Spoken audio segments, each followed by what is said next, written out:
محترم مولانا، سب سے پہلے میں امریکہ اور کینیڈا کے مسلمانوں اور مسلم اسٹوڈنٹ ایسوسیشن کی جانب سے تہ دل سے آپ کا شکریہ ادا کرتا ہوں کہ آپ نے ہماری دعوت کو قبول فرمایا اور ہمارے سالانہ اجتماع کے لیے یہ خصوصی انٹرویو دینا پسند فرمایا۔ یہ اللہ تعالیٰ کی عنایت و مہربانی ہے کہ شمالی امریکہ میں تحریک اسلامی کی فکر اور خصوصاً آپ کی اور اخوان مسلمون کے رہنماؤں کی تحریرات کی بنا پر تیزی کے ساتھ اسلامی اثرات پھیل رہے ہیں۔ آپ نے ناحضگی طبع کے باوجود جو وقت ہمیں دینا پسند فرمایا ہے، ہم اس کے لیے آپ کے بے انتہا مشکور ہیں۔ امریکہ میں بے شمار حضرات محض آپ کی ایک جھلک اور آپ کے چند کلمات سننے کے لیے منتظر ہیں۔ ان حضرات کی خواہشات پر ہم نے چند سوالات مرتب کیے ہیں۔ ہمیں امید ہے کہ آپ اس سلسلے میں ہمیں رہنمائی فرمائیں گے۔ قرآن کریم رسول اللہ صلی اللہ علیہ وسلم کو داعی اللہ قرار دیتا ہے۔ سیرت پاک صلی اللہ علیہ وسلم کی روشنی میں آپ ایک داعی کی کون سی اہم خصوصیات قرار فرمائیں گے؟ امریکہ میں اور کینیڈا میں جو اللہ کے بندے تحریک اسلامی کے لیے کام کر رہے ہیں، ان سب کو میری طرف سے سلام پہنچا دیجیے۔ میں زیادہ دیر تک بات نہیں کر سکتا، اس لیے مختصر طور پر آپ کے سوال کا جواب دیتا ہوں۔ قرآن کریم میں ایک آیت ہے جس میں ایک داعی کی اہم خصوصیات کو بیان کیا گیا ہے، اور وہ یہ ہے کہ من احسن قولا ممن دعا الی اللہ وعمل صالحا وقال اننی من المسلمین، یعنی اس شخص سے اچھی بات اور کس شخص کی ہوگی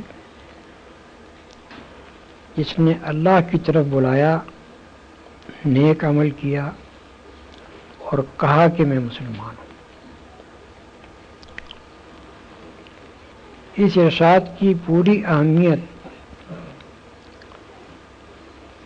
محسوس کرنے کے لیے نگاہ میں یہ بات رکھنی ضروری ہے کہ جن حالات میں یہ بات کہی گئی ہے وہ مکہ معظمہ کے حالات ہیں، جب رسول اللہ صلی اللہ علیہ وسلم اور آپ کے پیرووں پر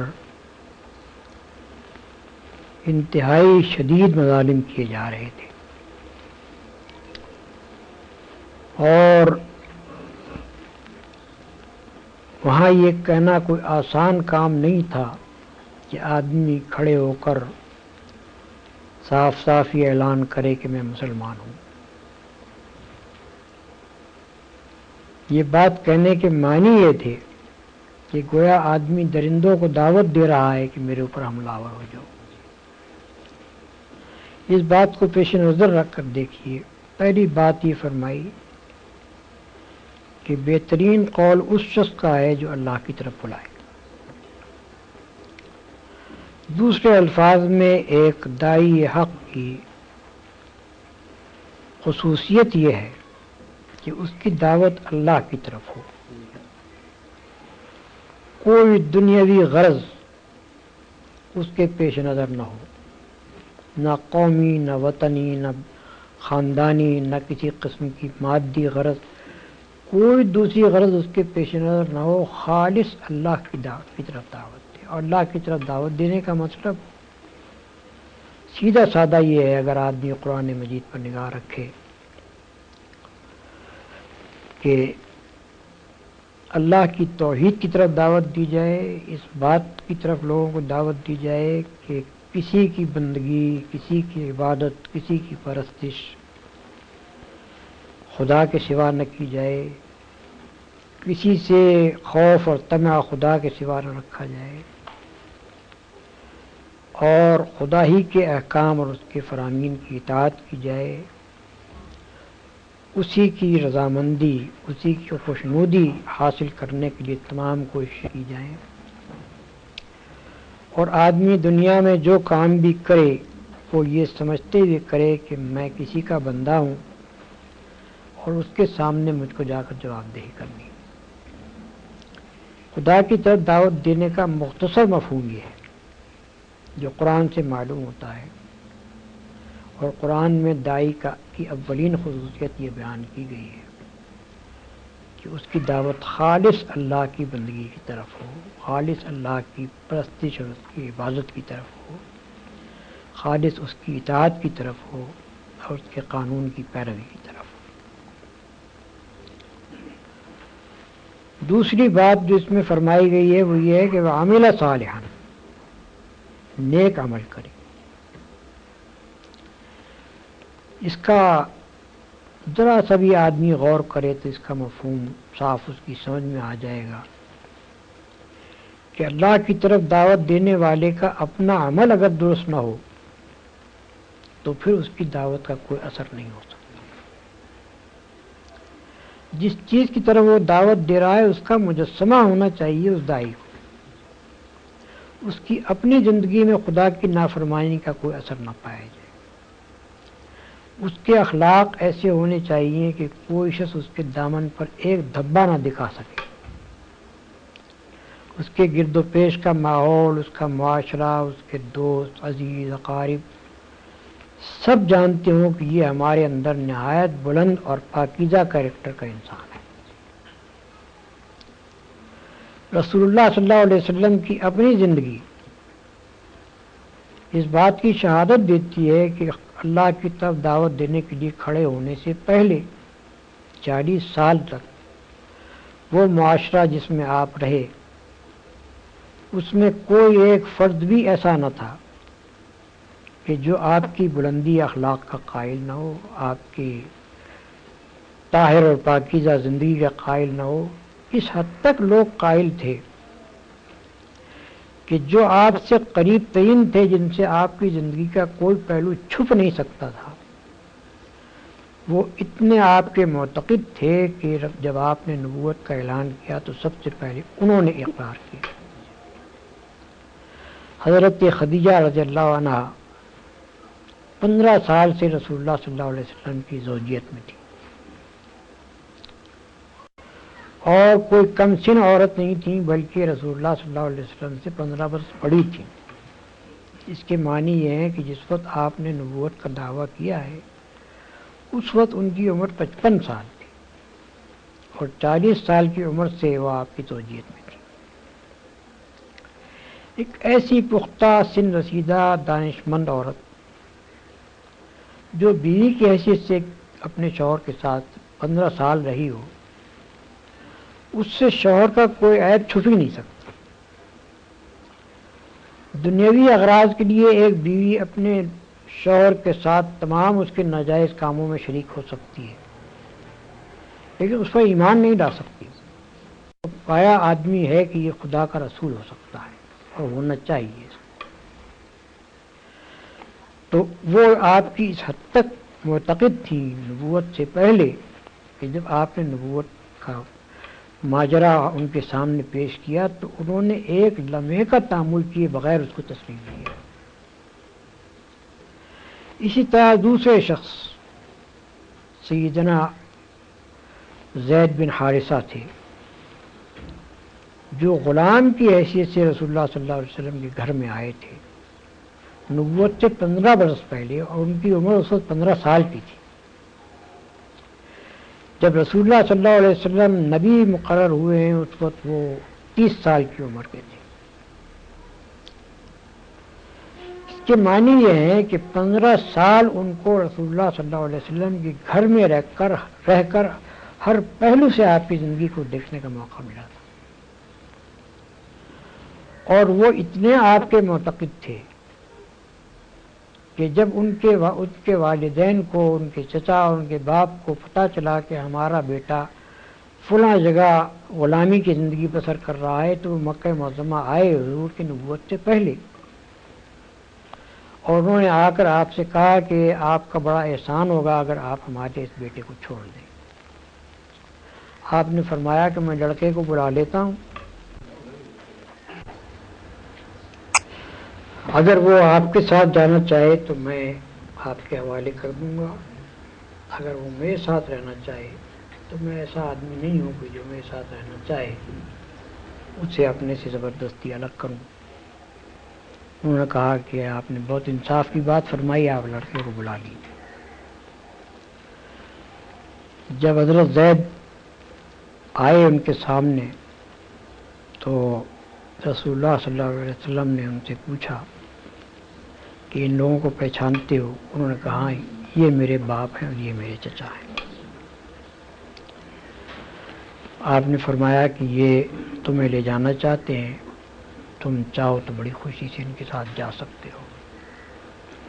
اس کے باپ اور چچا نے بھی یہی کہا کہ ہم تمہیں لے جانا چاہتے ہیں۔ تو انہوں نے کہا کہ میں نے اس شخص میں ایسی خوبیاں دیکھی ہیں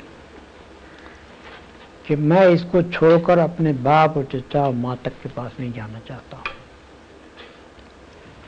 یہ نبوت سے قبل آپ کے اخلاق کی حالت تھی جو آپ کے خادم نے آپ کے متعلق ظاہر ہے۔ اور جب حضور نے نبوت کا دعویٰ کیا، نبی کی حیثیت سے اپنے آپ کو پیش کیا، تو حضرت خدیجہ کے بعد گھر کے لوگوں میں سے حضرت زید بن حارثہ بھی وہ تھے کہ جنہوں نے سب سے پہلے آپ کی نبوت کو تسلیم کیا۔ ایک خادم احسان بند ہو سکتا ہے، ایک خادم وفادار ہو سکتا ہے، لیکن ایک خادم اتنا متاثر نہیں ہوتا اپنے مخدوم سے کہ اس پر ایمان لے آئے۔ ایمان لانے کے لیے ضرورت اس نے آپ کے اخلاق کو اتنا بلند اور پاکیزہ دیکھا ہو کہ وہ اس کو یہ ماننے میں ذرا تأمل نہ ہو کہ میرا مخدوم جو ہے یہ نبی ہے۔ اور یہ پیش نظر رکھیے کہ زید بن حارثہ کسی معمولی قابلیت کے آدمی نہیں تھے۔ مدینہ طیبہ میں جب رسول اللہ صلی اللہ علیہ وسلم کی حکومت قائم ہوئی تو بکثرت فوجی مہمات جو آپ نے بھیجی ہیں ان کے سالار لشکر زید بن حارثہ تھے۔ اس قابلیت کے آدمی تھے وہ، جو بعد میں ظاہر ہوئی۔ تیسرے حضرت ابو بکر صدیق رضی اللہ تعالیٰ عنہ، وہ نبوت سے قبل 20 سال سے رسول اللہ صلی اللہ علیہ وسلم کے گہرے دوست تھے۔ ان کی نشست و برخاست آپ کے پاس تھی، اور مکہ معظمہ میں سب سے زیادہ جن دو آدمیوں کی دوستی تھی ان میں سے ایک رسول اللہ صلی اللہ علیہ وسلم، حضرت ابو بکر تھے۔ دوست کا بھی وہ ایک اپنے دوست کو پسند کر سکتا ہے، اس کی باتوں سے اتفاق کر سکتا ہے، لیکن اتنا معتقد تو نہیں ہو سکتا کہ وہ اس کو مان لے کہ یہ نبی ہے۔ یہ تو اسی وقت ہو سکتا تھا جبکہ آپ کے اخلاق کی انتہائی پاکیزگی و بلندی کے وہ قائل ہوں۔ ان کا بلا تعمل مان لینا یہ معنی رکھتا ہے کہ 20 سال کی مدت میں خوب اچھی طرح دیکھ کر وہ اس بات کے قائل ہو گئے تھے کہ یہ اتنے بلند پایا اخلاق کا آدمی ہے کہ یہ نبی ہو سکتا ہے، اس کو نبی ہونا چاہیے۔ حضرت علی رضی اللہ تعالیٰ عنہ، ان کا نام پہلے میں نے اس لیے نہیں لیا کہ اس وقت وہ 10 سال کے تھے، لیکن 10 سال کا بچہ بھی جس کے پاس رہتا ہو، حضرت رسول اللہ صلی اللہ علیہ وسلم کے گھر ہی میں انہوں نے پرورش پائی تھی، تو 10 سال کا بچہ بھی جس کے پاس رہتا ہو اس کے عیب و ثواب سے وہ اچھی طرح واقف ہوتا ہے۔ خصوصاً اتنا ذہین آدمی جیسے کہ رسول اللہ صلی اللہ علیہ وسلم کے زمانے نبوت میں حضرت علی سے خصوصیات ظاہر ہوئی، وہ اتنے ذہین تھے کہ ہم کہہ سکتے ہیں کہ ان کا اس بات کو مان لینا کہ آپ نبی ہیں یہ اس کے بغیر نہیں ہو سکتا تھا کہ وہ بھی آپ کے انتہائی بلند و پاکیزہ اخلاق کے قائل ہوں۔ اس لیے عمل صالحا کا مطلب یہ ہے کہ آدمی جس چیز کو پیش کر رہا ہے لوگوں کے سامنے اس کی اپنی زندگی اس کے ٹھیک مطابق ہو، اور وہ اتنے پاکیزہ کردار اور اخلاق کا آدمی ہو کہ جب وہ اللہ کے راستے کی طرف بلانے اٹھے تو اس کی بات میں وزن ہو، اس کی بات میں اثر ہو، اور لوگ اس بات کو تسلیم کریں کہ یہ واقعی اپنے قول میں سچا ہے، قطع نظر اس کے کہ لوگ مانیں یا نہ مانیں، لیکن یہ تو ان کو ماننا پڑے گا کہ یہ آدمی اپنے قول میں سچا ہے، جو کچھ کہہ رہا ہے وہ اس بنا پر کہہ رہا ہے کہ وہ اس کا قائل ہے۔ چنانچہ رسول اللہ صلی اللہ علیہ وسلم کا بدترین دشمن ابو جہل، اس نے ایک مرتبہ خود رسول اللہ صلی اللہ علیہ وسلم سے کہا کہ اے محمد، ہم تم کو جھوٹا نہیں کہتے بلکہ جو پیغام تم لائے اس کو جھوٹا کہتے ہیں۔ یعنی آپ کا بدترین دشمن بھی آپ کی صداقت کا قائل تھا۔ تو داعی کی دوسری بڑی خصوصیت یہ ہے۔ تیسری خصوصیت، جیسا کہ میں نے بیان کیا کہ مکہ معظمہ کے اس ماحول میں کسی شخص کا اٹھ کر کہنا کہ میں مسلمان ہوں معمولی بات نہیں تھی۔ تو اللہ کی طرف دعوت دے، پاکیزہ عمل رکھنے والا ہو، اور بدترین دشمنوں کے ماحول کے درمیان بھی وہ اپنے مسلمان ہونے سے انکار نہ کرے، اپنے مسلمان ہونے کو چھپائے نہیں، اپنے مسلمان ہونے کا اقرار کرنے سے نہ شرمائے، نہ جھجکے، نہ ڈرے، بلکہ کھلا اٹھ کر کہے کہ ہاں میں مسلمان ہوں، جو کچھ جس کا جی چاہے کر لیں۔ دوسرے الفاظ میں اس کے معنی یہ ہے کہ داعی میں تیسری بڑی اہم خصوصیت یہ ہونی چاہیے کہ وہ نہایت جری آدمی، نہایت بہادر آدمی، بزدل آدمی کا کام خدا کے راستے کی طرف دعوت دینا نہیں ہے۔ ذرا سی چوٹ لگے اور جو بلبلے کی طرح بیٹھ جائے وہ آدمی خدا کے راستے کی طرف دعوت نہیں دے سکتا۔ خدا کے راستے کی طرف دعوت جو شخص دے سکتا ہے وہ ہے جو سخت سے سخت دشمنی کے ماحول میں، مخالفت کے ماحول میں، خطرات کے ماحول میں اسلام کا علم لے کر اٹھ جائے اور کوئی پرواہ نہ کرے کہ نتائج کیا ہو۔ رسول اللہ صلی اللہ علیہ وسلم کی اپنی ذات اس شجاعت کا مکمل نمونہ ہے۔ مکہ معظمہ میں کھلا آپ نے دعوت اسلام پیش کی، ان لوگوں کے درمیان پیش کی جو آپ کے خون کے پیاسے ہو گئے، جنہوں نے کوئی کسر اٹھا رکھی آپ کو ظلم کا نشانہ بنانے میں اور آپ کے ساتھیوں کو ظلم کا نشانہ بنانے میں، لیکن ایک لمحے کے لیے بھی آپ نے اپنی دعوت کو چھوڑنا قبول نہیں کیا، بلکہ مسلسل 13 سال تک اس ماحول میں اپنی دعوت پیش کرتے چلے گئے اور ہر قسم کی سختیاں، مصیبتیں برداشت کرتے چلے گئے۔ مدینہ طیبہ پہنچنے کے بعد جو حالات پیش آئے، بڑی خطرناک لڑائیوں میں، جہاں کے بعض اوقات صرف تنہا آپ رہ گئے تھے یا 2-3 آدمی آپ کے ساتھ تھے، اس حالت میں بھی رسول اللہ صلی اللہ علیہ وسلم کا قدم کبھی پیچھے نہیں ہٹا، بلکہ غزوہ حنین کے موقع پر جبکہ مسلمانوں کو تقریباً شکست ہو گئی تھی اور لوگ بھاگے چلے جا رہے تھے، اس وقت یہی نہیں کہ رسول اللہ صلی اللہ علیہ وسلم اپنے مقام پر رہے، نہیں بلکہ برابر آگے بڑھتے چلے دشمنوں کی طرف، اور اس بات کو چھپایا بھی نہیں کہ میں کون ہوں۔ فرمایا کہ انا النبی لا کذب، انا ابن عبد المطلب، میں نبی ہوں، جھوٹا نہیں ہوں، میں ابن عبد المطلب ہوں۔ یا دوسرے الفاظ میں آپ نے عین حالت جنگ میں، اس وقت جب کہ آپ بالکل 2-3 آدمیوں کے ساتھ تنہا رہ گئے تھے اور دشمنوں کے نرغے میں تھے، اس وقت بھی علل اعلان یہ کہا کہ ہاں میں نبی ہوں۔ تو اتنا شجاع اور بہادر ہونا چاہیے اس شخص کو جو اللہ کے راستے میں دعوت دینے کے لیے کھڑا ہو۔ اگر کسی شخص کے اندر ہمت اور جرأت اور بہادری موجود نہ ہو تو وہ اس راستے میں کھڑا نہیں ہو سکتا، کھڑا ہوگا بھی تو اپنی بزدلی کی وجہ سے الٹا اس مشن کو نقصان پہنچا دے۔ بس یہ چند مختصر باتیں تھیں جو میں نے آپ کے سامنے بیان کی ہیں۔ اگر ان پر غور کی جائے تو یہ بجائے خود دعوت اللہ کے متعلق ایک مکمل پروگرام ہے، اور اس کے اوپر جہاں بھی دعوت کا کام کیا جائے یہ 3 خصوصیات آدمی کے اندر ہونی چاہیے۔ بآخر دعوانا الحمدللہ رب العالمین۔ ہم آپ کا بھی انتہا شکریہ ادا کرتے ہیں کہ آپ نے طبیعت کی ناسازی کے باوجود ہمیں چند لمحات عنایت فرمائے۔ اللہ تعالیٰ آپ کو صحت دے۔ امریکہ کینیڈا کے تمام حضرات دست دعا ہیں کہ آپ الفاظ اسلامی کو اس ملک میں بھی اور تحریک اسلامی کو دیگر ممالک میں کامیاب ہوتے ہوئے دیکھیں۔ آمین۔ اللہ تعالیٰ ان کی دعاؤں کو قبول فرمائے اور ان کو جزا خیر دے۔ بارک اللہ۔